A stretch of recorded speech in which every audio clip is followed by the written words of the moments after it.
Subscribe and click the bell icon for watching more video. आज यहाँ पे आए हुए सभी भाइयों बहनों माताओं बुजुर्गों बच्चों आप सब लोगों को मेरा नमस्कार, सबको मेरा प्रणाम है। सबसे पहले बच्चों का बहुत बहुत स्वागत है। मुझे पता चला कि बहुत सारे स्कूलों के बहुत सारे बच्चे आए हुए हैं और बच्चे ही देश का भविष्य हैं, बच्चे ही समाज का भविष्य हैं। आगे चल के समाज को और देश को आप ही लोगों को संभालना है। अभी जैसे बताया गया कि हम 50वां विश्व पर्यावरण दिवस मना रहे हैं। 1972 में यूएन जनरल असेंबली ने इसकी शुरुआत की थी। तो जब शुरुआत की होगी तो लगा होगा कि दुनिया में प्रदूषण बहुत बढ़ता जा रहा है, प्रदूषण को रोकने की जरूरत है।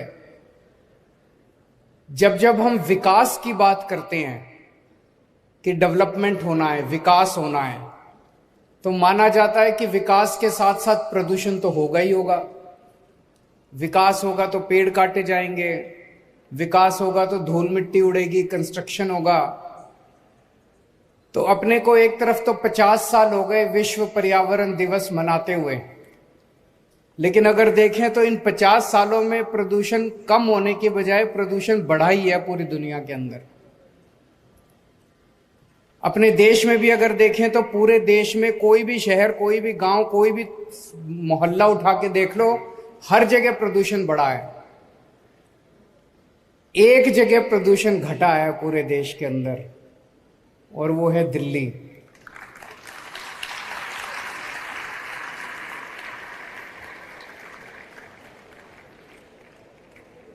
पिछले 8 साल के अंदर दिल्ली में विकास की गति कम नहीं हुई है, विकास खूब तेजी से बढ़ रहा है। स्कूल बन रहे हैं, अस्पताल बन रहे हैं, सड़कें बन रही हैं, फ्लाईओवर बन रहे हैं, सब कुछ हो रहा है, हर चीज हो रही है। लेकिन प्रदूषण बढ़ने की बजाय प्रदूषण कम हुआ है। वो इसलिए क्योंकि दिल्ली के 2 करोड़ लोगों के साथ मिलके हम लोगों ने, इतने सारे बच्चों के साथ मिलके, आप लोग भी सारे इको क्लब से हैं मुझे बताया गया, आप लोग भी अपने अपने स्तर के ऊपर प्रचार प्रसार सब कुछ कर रहे हैं। हम सब लोगों ने मिलके दिल्ली के अंदर विकास की गति कम नहीं होने दी, लेकिन साथ साथ प्रदूषण को कम किया है। अगर मैं केवल ऐसे ही कह दूं तो आपको लगेगा केजरीवाल झूठ बोल रहा है। मैं आपको आंकड़े देता हूं। 2016 के मुकाबले 2022 में हम PM 2.5 और PM 10 कहते हैं ना, 2 तरह का प्रदूषण होता है। PM 10 मोटे पार्टिकल्स होते हैं, PM 2.5 महीन पार्टिकल्स होते हैं जो प्रदूषण के होते हैं हवा के अंदर। दोनों में PM 2.5 में भी और PM 10 में भी 30% कमी आई है पिछले 7 साल के अंदर। 30% बहुत बड़ा होता है, 30% कमी आई है। 2016 में जो बहुत खराब दिन थे, प्रदूषण होता है ना, जब पूरा आसमान हम देखते हैं, पूरे आसमान में प्रदूषण ही प्रदूषण हो गया, सांस लेना मुश्किल हो जाता है। 2016 वाले साल में 26 दिन ऐसे थे जब दिल्ली गैस चैम्बर बन गई थी, दिल्ली में सांस लेना मुश्किल था। 2022 में केवल 6 दिन ऐसे थे जब दिल्ली में प्रदूषण का स्तर खराब था। 2016 में 26 दिन खराब थे, 2022 में 6 दिन खराब थे। थोड़ा सा इंतजार करो, मुझे पूरी उम्मीद है दिल्ली वाले मिलके ये 6 दिन भी खत्म कर देंगे। आने वाले सालों में 1 दिन भी खराब नहीं होगा। फिर कौन, कितने दिन अच्छे थे, बहुत अच्छे। 2016 में 109 दिन ऐसे थे जो बहुत अच्छे थे, प्रदूषण बिल्कुल नहीं था, साफ आसमान, साफ। और 2022 में 163 दिन ऐसे थे जो बहुत अच्छे थे। धीरे धीरे धीरे धीरे करके अपने को 352 दिन, हर दिन साफ होना चाहिए, ऐसी दिशा के अंदर अपने को लेके जाना है। मैं पढ़ रहा था हमारी दिल्ली सरकार ने, दिल्ली के लोगों ने क्या क्या किया है। एक हम लोगों ने नारा दिया था, युद्ध प्रदूषण के विरुद्ध। वो केवल नारा नहीं था, इतने काम किए, इतने काम किए, इतनी लंबी लिस्ट है कि हमने प्रदूषण रोकने के लिए क्या क्या काम किए, इतने सारे काम किए। उसमें से मैं बस थोड़े से 2-4 काम गिनाना चाहता हूं जो सबसे इंपॉर्टेंट है। हम लोग सुनते हैं ना कि पराली जलाने की वजह से सर्दियों के अंदर प्रदूषण होता है। तो पराली को टैकल करने के लिए दिल्ली सरकार ने पूसा इंस्टीट्यूट के साथ एक घोल का आविष्कार किया और अब दिल्ली के किसान, लगभग सब लोग, दिल्ली के जितने भी किसान हैं, लगभग 5000 एकड़ के ऊपर दिल्ली में खेती होती है, दिल्ली के किसान अब पराली नहीं जलाते, वो घोल का छिड़काव कर देते हैं, पराली जलाने की जरूरत नहीं पड़ती। तो दिल्ली में पराली से, दिल्ली के किसानों की पराली से धुआं नहीं आता। पंजाब से धुआं आया करता है। पिछले साल पंजाब सरकार ने कई कदम उठाए। पिछले साल 30% धुआं कम हुआ पंजाब की वजह से। इस साल हम लगातार पंजाब सरकार के संपर्क में हैं। इस साल हमें उम्मीद है और भी कम होगा, पूरा खत्म हो जाएगा, उसमें थोड़ा समय लगेगा, लेकिन इस बार और भी काफी कम होगा। पंजाब से जो पराली का धुआं आता है, उस धुएं को रोकने के लिए पंजाब सरकार अपने स्तर पे कई सारे कदम उठा रही है। फिर दिल्ली में पेड़, मैं तो पूरे देश भर में घूमता हूं, सारे बड़े बड़े शहरों में जाता हूं, बंबई, अहमदाबाद, सूरत, कलकत्ता, मद्रास, हैदराबाद। सबसे ज्यादा पेड़ आपको, सबसे ज्यादा हरियाली दिल्ली के अंदर दिखाई देती है। इतना हरा भरा शहर है हमारा। पूरे देश में हर शहर के अंदर पेड़ कम होते जा रहे हैं, विकास होता जा रहा है, सड़कें बन रही हैं, बिल्डिंग बन रही है, पेड़ काटे जा रहे हैं, पेड़ कम हो रहे हैं। दिल्ली अकेला शहर है जहां पेड़ों की संख्या बढ़ती जा रही है। 2013 में दिल्ली की जितनी जमीन है उसका 20% भाग पेड़ों का था, उस पे पेड़ थे, ट्री कवर था। आज 20% से कम होने की बजाय 23% हो गया, 3% बढ़ गया पेड़ों का कवर। उसका कारण क्या है? हम लोग इतना हर साल इतने पेड़ उगाते हैं, इतने पेड़ उगाते हैं। इस बार भी दिल्ली सरकार ने टारगेट रखा हुआ, 52 लाख पेड़ लगाएंगे इस बार हम लोग। और ये हम अकेले नहीं लगाएंगे, दिल्ली के लोगों के 2 करोड़ लोगों के साथ मिलकर लगाएंगे। 52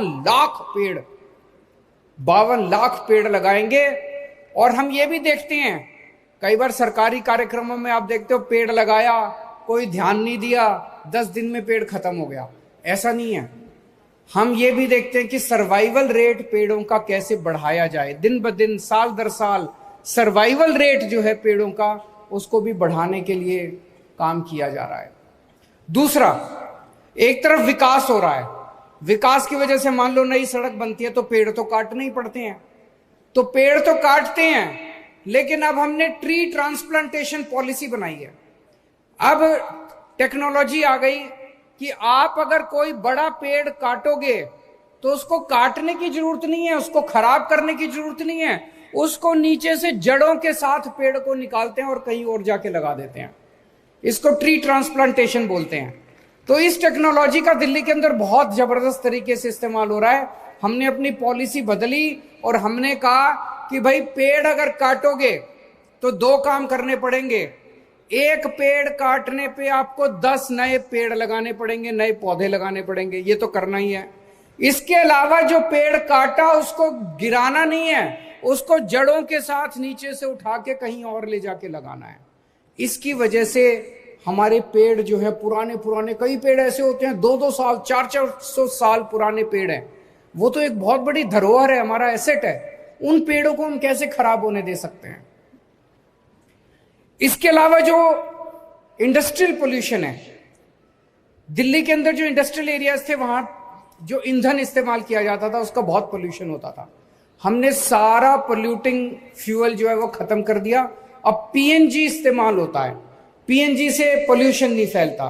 तो इंडस्ट्रियल पोल्यूशन भी एक तरह से हम लोगों ने दिल्ली में खत्म कर दिया। और आईआईटी कानपुर के साथ मिलके हमने एक नया टेक्नोलॉजी का आविष्कार किया है दिल्ली में। जैसे अगर मैं कहूं, अभी मेरे को लग रहा है मैं सड़क पे जा रहा हूं कि पोल्यूशन बहुत ज्यादा है। अब मुख्यमंत्री होते हुए मेरे को ये नहीं पता ये पोल्यूशन किस वजह से है। ये मिट्टी का पोल्यूशन है, ये ट्रांसपोर्ट का पोल्यूशन है, ये इंडस्ट्री का पोल्यूशन है, ये पराली का पोल्यूशन है। ये कहां से आ रहा है पोल्यूशन, किस वजह से पोल्यूशन हो रहा है। तो अगर मुख्यमंत्री होने के नाते मेरे को ये पता चल जाए इस वक्त दिल्ली में पोल्यूशन इस वजह से हो रहा है, तो मैं उस एक्टिविटी को बंद कर सकता हूं, उस एक्टिविटी को कम कर सकता हूं। इसको कहते हैं real time basis, real time source apportionment, कि रियल टाइम बेसिस पे हमें पता चले, सरकार को पता चले कि इस टाइम पोल्यूशन किस वजह से हो रहा है। अभी तक ये टेक्नोलॉजी अवेलेबल नहीं थी कहीं भी। दिल्ली सरकार के कहने से आईआईटी कानपुर ने इस टेक्नोलॉजी का इजाद किया और अब हमें पता चलता है कि इस टाइम पोल्यूशन किस वजह से है। तो हमें पता चला सर्दियों में 1 महीना तो पोल्यूशन पराली का होता है, उसके बाद बाकी सर्दियों के अंदर वो जो अपने जगह जगह कहीं कोई ड्राइवर, कहीं सिक्योरिटी गार्ड, कहीं वो आग जला के बैठते हैं ना सर्दियों में अपना तापने के लिए, सबसे ज्यादा पोल्यूशन उस वजह से होता है। ये हमें इस स्टडी से पता चला। गर्मियों में पोल्यूशन का कारण बिल्कुल अलग है। गर्मियों में पोल्यूशन होता है डस्ट की वजह से, ये जो कूड़े के पहाड़ है इनमें जो आग लग रही है इसका धुआं होता है उस वजह से। ये जो झाड़ियां हैं, झाड़ियों में ज्यादा गर्मी होती है, अपने आप आग लग जाती है इस वजह से। तो जब हमें पता चल रहा है कि किस वजह से पोल्यूशन हो रहा है, उन चीजों को स्पेसिफिकली टारगेट करके हम पोल्यूशन कम कर पा रहे हैं। इससे बहुत फायदा हुआ है हम लोगों को। इसके अलावा हॉटस्पॉट वो होते हैं पूरे दिल्ली के अंदर, कुछ इलाके ऐसे हैं जहां सबसे ज्यादा पोल्यूशन है। ऐसे 13 इलाकों की लिस्ट बनाई गई है, 13। वहां पोल्यूशन, जैसे आनंद विहार उनमें से एक है, वहां पोल्यूशन सबसे ज्यादा है। तो वहां फिर हम लोगों ने ज्यादा फोकस किया और फोकस करके वहां पोल्यूशन करने वाली जो कारण है उनको हम कम करने की कोशिश कर रहे हैं। फिर मिट्टी की वजह से पोल्यूशन हो रहा है। मिट्टी सबसे ज्यादा उसका कारण है। कई जगह हम सड़क पे देखते हैं सड़क टूटी पड़ी है, बगल में सड़क के साइड में मिट्टी है, सुबह सुबह झाड़ू लगती है उससे मिट्टी होती है, ट्रक जाते हैं, ट्रक मिट्टी उड़ाते हुए जाते हैं। इसको खत्म करने के लिए अब पूरी दिल्ली में हम लोग बहुत बड़े स्तर के ऊपर सफाई, दिल्ली की सफाई का बहुत बड़ा अभियान शुरू कर रहे हैं। दिल्ली की सारी सड़कों को हम मैकेनिकल स्वीपर से वैक्यूम क्लीनिंग करेंगे ताकि वो डस्ट को सक किया जा सके, डस्ट उड़े ना। और हर हफ्ते दिल्ली की सारी सड़कों की पानी से सफाई हुआ करेगी ताकि वो जो डस्ट है वो उड़ना बंद हो। ये जब हो जाएगा तो एक तरह से यूरोपियन स्तर की जैसे सड़कें होती हैं, मिट्टी बिल्कुल नहीं होती, ऐसी सड़कें अपनी दिल्ली की हो जाएंगी। पटाखों के ऊपर आप सब बच्चों के साथ मिलकर हम लोगों ने बहुत बड़ी मुहिम छेड़ी जो अब काफी सफल, शुरू में तो थोड़ा सा विरोध हुआ था लेकिन अब सब पूरी दिल्ली इसमें साथ देती है। और एक हमने ग्रीन ऐप बनाया है जिसमें अगर आपको कहीं भी कोई पोल्यूशन दिखाई दे, आप शिकायत करते हो, उसमें 58,000 शिकायतें आई हैं अभी तक। उनमें से 90% से ज्यादा शिकायतों का निवारण कर लिया गया है। पूरे दिल्ली में हम 380 झीलें बना रहे हैं, लेक्स। दिल्ली धीरे धीरे झीलों का शहर कहलाएगा। पूरी दिल्ली के अंदर आप जहां भी जाओगे आपको झीलें दिखाई देंगी, खूबसूरत आसपास लैंडस्केपिंग दिखाई देगी। अभी जितनी झीलें, 26 झीलें बन के तैयार हो गई हैं। इन झीलों में मैं कई झीलों पे होके आया, अब वहां पे इतनी हरियाली है झीलों के चारों तरफ, इतना खूबसूरत वातावरण है, इतनी शुद्ध हवा है। वहां पे दूर दूर से पक्षी आने लगे हैं और आसपास का पूरा, जैसे द्वारका की मैं झील पे गया था, 5 मीटर पानी ऊपर आ गया। वहां पे वाटर टेबल का 5 मीटर पानी ऊपर आ गया है। अब मुझे लगता है वहां पानी की दिक्कत ही नहीं होगी क्योंकि हम ग्राउंड वाटर से पानी इस्तेमाल करके ड्रिंकिंग के लिए इस्तेमाल कर सकते हैं। तो झीलों से एक तरफ वातावरण अच्छा होगा, एक तरफ हवा अच्छी होगी और दूसरी तरफ अपने को पीने को पानी मिलेगा। फिर हवा जो है ये किसी की बपौती नहीं है।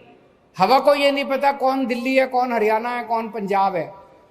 तो आसपास के राज्यों से भी खूब पोल्यूशन आता है। आसपास के एनसीआर के जितने राज्य हैं उनकी सरकारों से हम लगातार बातचीत करते हैं। आसपास ईंट के भट्टे हैं, आसपास जो पावर प्लांट्स हैं, वहां से जो पोल्यूशन दिल्ली में आता है उसको भी हम रोकने का प्रयास कर रहे हैं। तो आइए आज विश्व पर्यावरण दिवस के अवसर पे हम ये प्रण लें कि अपने दिल्ली की हवा को, पानी को साफ करने के लिए इसे हम सब लोग, अकेले सरकार से नहीं होगा, सबको इसमें भागीदारी करनी पड़ेगी, जिम्मेदारी निभानी पड़ेगी। हम सब लोग मिलके इसको एक जन आंदोलन बनाएंगे। बहुत बहुत शुक्रिया।